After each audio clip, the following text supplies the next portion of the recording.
usab na itong tanan. Sa dili pa, pangilaw sa ako, kay piliniro pa na akong maritiri. Ako di ay si G. Mar Villaranti, bago ako diri sa Manhuyod. Bago ko nga nakapuyo diri niya na kuha ko diri as training pong minister ka kaya ni Jumar. Niya, sa dili pa na ko sugdan ang ato ang gamay nga tapiko nga topic karon. Karong pizza 11 man ang ato ang ifista na no sa sabi rin sa Lourdes. Niya, anak kong panahon na pizza 11 mo po na ang panahon sa panghilog ni Padre. Niya, muni nga akong topic karon kining kabahin sa hilog sa mga masakiton. Kung sa man kining hilog o kung anointing of the sick. Ang hilog alang kini sa mga masakiton. Buot pasabot, dili lamang ni atong hapit na mamatay. Kundi alang sa mga masakiton. Kitang tanan pwedeng magpahilog. Yan sa may walay sakit diri ron. Ngayon wala, apat dami ni kagulang wala ba? Kitang tanan aduna tay mga masakit. Aduna tay mga sakit. Muna nga ato ang diman-an o ato ang isulod sa itong alipatakan, ang ato ang sakit, ang ato ang kinabuhi istimplo sa Dios. Busa ang ato mga sakit, kung diin kita magpaayo, magpatambal, ato po na itong idangog sa diin nga mananambal o kung doktor nga adunay authority. Okay, una, kinsa maday ang may authority sa pagtambal. Adunay duha klase nga mananambal. O tungod ni ana, aduna po duha klase nga sakit. Sakit nga physical o kung sakit nga spiritual. Na apoy mananambal fit healer, na apoy kana natural healer. Kanang mga doktor. Ya. Sa spiritual, kinsa man ang gitahasan gyud sa pag ayo og mga masakiton spiritually. Kay aduna man gyud ka klaseng cause sa ato ang sakit. Una nga kung sa physical nga sakit, madangop kita sa mga doktor. O kung sakit nga spiritual sickness, madangop kita sa mga pare. Tungod kay ato ang timan-an nga ang daghan kayo karon nga mga mananambal. Ang ato ang mga gitahasan sa pagpanambal o kung angay natong dampan pinaagi sa paghilog ang mga pare ra gyud. Ato ang masahon ang kining Santiago 5:14 ngadto sa 15. Kung adunay nagpasakiton kaninyo, ipatawag ang mga pare sa simbahan aron magampo alang kaniya ug sa ngalan sa Ginoo magbihog kaniya og lana. Okay? So magbihog kaniya og lana. Sumura pog albularyo. Ang albularyo na po yung mga lana.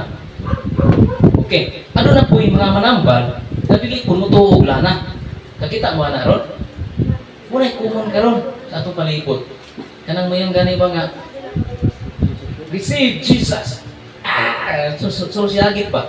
Na dili na sila mutuo og lana. At dili na to hinganlan kinsa na sila. Nakabalo na tani ana niya. Kung adunay manambal nga siya makaayo gyud. Ya dili siya konektado sa DOH. Di po siya konektado sa simbahan, daliin ana ang authority. Kung may tawag ana to ana. Makaduda ta. Makaduda ta. Kung asa gikan niyang gahom. Kung may putang nga, ikan na sa Ginoo. Di makaya na po unfair.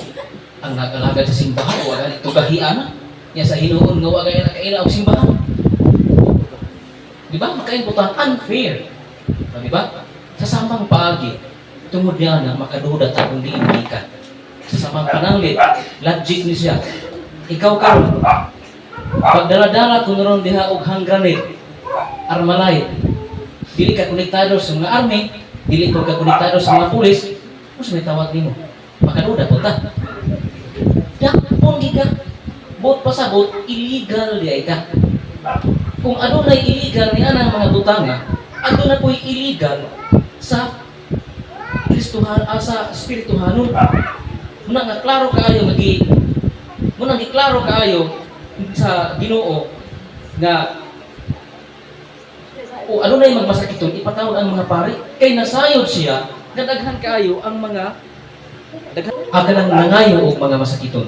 Nagingon gay dito nga Ginoo, nagsampit kami sa imong ngalan, naghingilin kami mga yawa, gipadlas namo ang mga yawa pinaagi sa imong ngalan.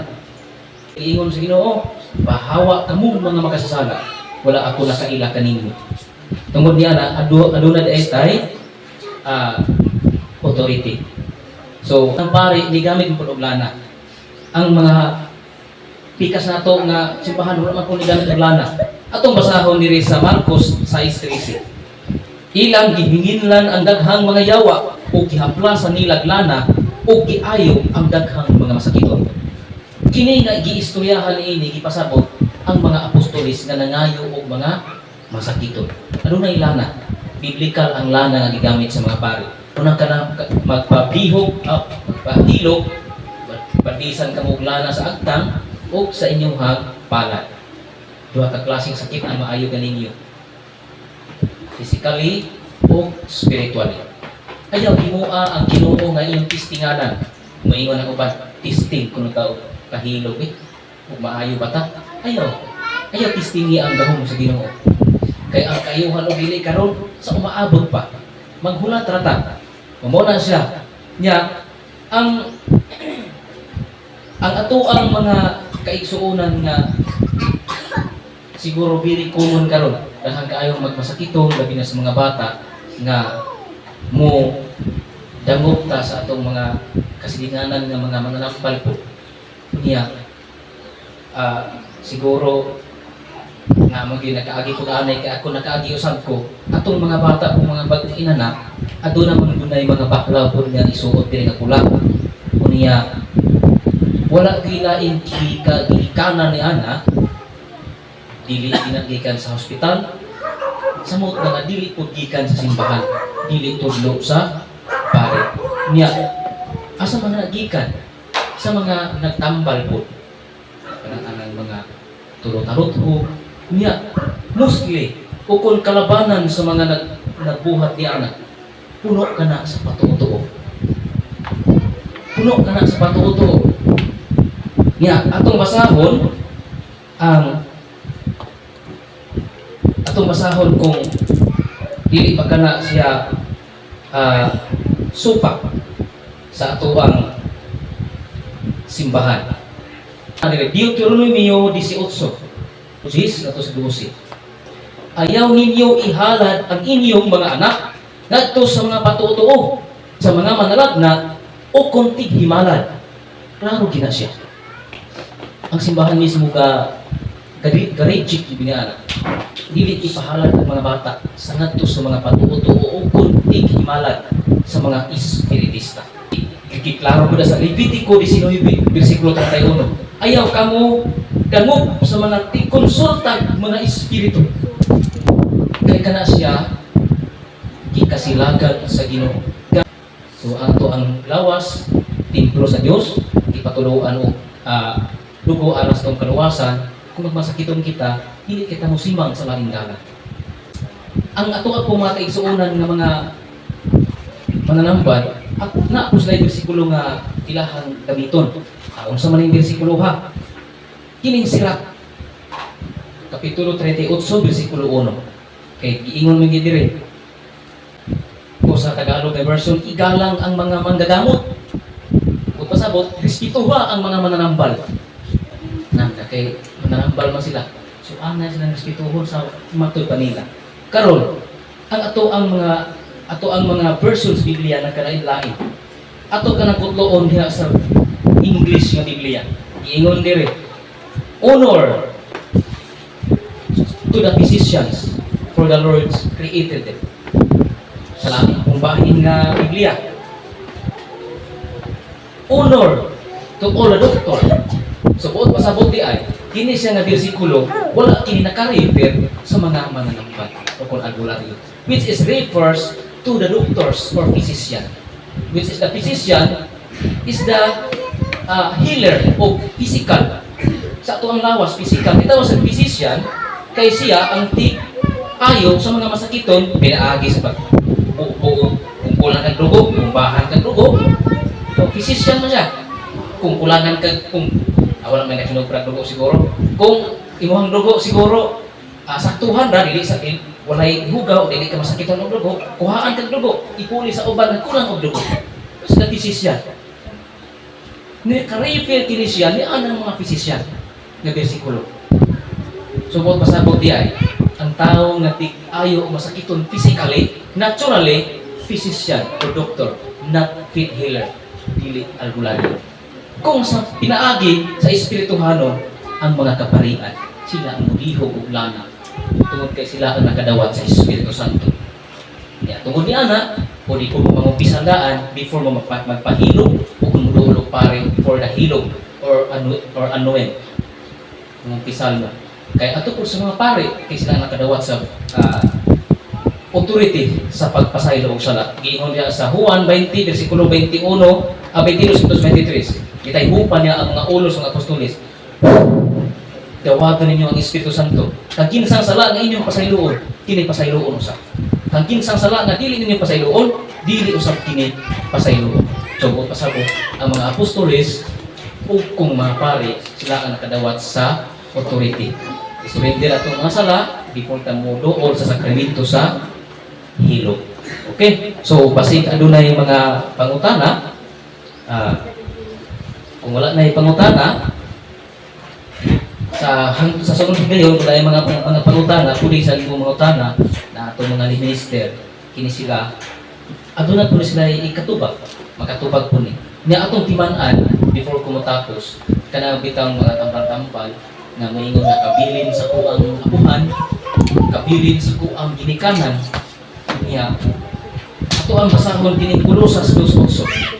Magmatngon kamo sa mga gikabilin-bilin, sa mga katigulangan, sa mga espiritu, kay dili ka na gikan ni Kristo. Ato pa rin sa pamulo sa iyahang mensahe sa taga-Kolosas. Magmatngon kamo sa mga gikabilin-bilin, sa mga katigulangan, sa mga espiritu, kay dili ka na gikan ni Kristo. Ya po sa kaalam, kapitulo 16, versikulo 12, wala sila mamaayo sa mga tambal o habak. Naayo sila sa imong pulong o Ginoo. So tungod karon ano na atong nabatian ang mga talagsaon nga mga katekisis nga atong ipadangat sa ato ang mga kaigsuonan na kung aduna kamoy mga kuan ato ang timan-an nga ang mga upang mananambal adunay mga pagkatuo-tuo. Last na lang. Dahan kaayo nga nagsunod karon sa mga pagtuo-tuo. Wala ba'y mawala nato kung kita musunod niya ang mga pagtuo-tuo? Mamanay na akong pangutan, mamanay common na pangutan, ay wala may mawala nato. Sunod ka ng patuo-tuo, toko mamuana. Huwag mo na wala'y mawala, sunod ka. Wala man yan. Kung may makuha. Diba?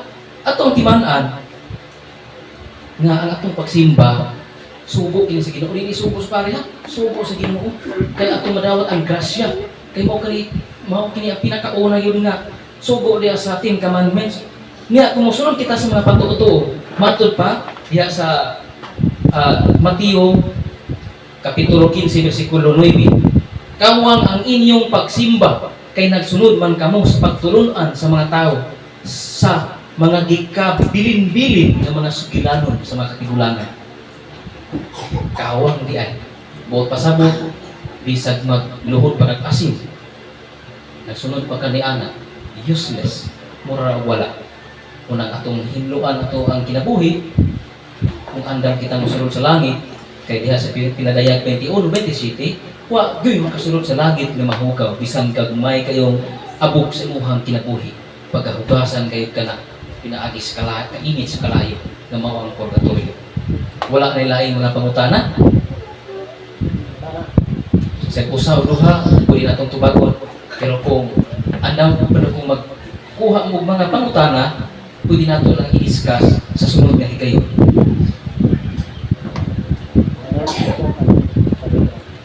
Nag-ikot-ikot ako diri sa Manhuyon, at balaas, at buko, karong sunod Domingo, at buko langilangan.